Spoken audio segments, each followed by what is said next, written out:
नमस्कार माझ्या शेतकरी मित्रांनो, माझी शेती या यूट्यूब चॅनेलमध्ये आपले सर्वांचे पुन्हा एकदा स्वागत आहे। आज आपण बघणार आहे कांद्याचे बाजारभाव।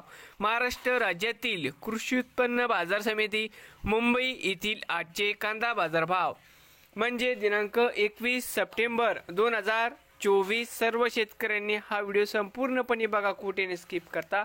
कांदा दरामध्ये होत आहे चांगली वाढ। बाजार समिती मुंबई या ठिकाणी आवक 7008 क्विंटल, या ठिकाणी कमीत कमी दर 3900 रुपये क्विंटल, सरसंद आहे 4300 रुपये क्विंटल, या ठिकाणी आज जास्तीत जास्त दर 4700 रुपये क्विंटल। तर मित्रांनो, नवीन आले असाल तर माझी शेती या यूट्यूब चॅनेलला सबस्क्राईब करा रोज कांद्याचे व्हिडिओ बघण्यासाठी। मुंबई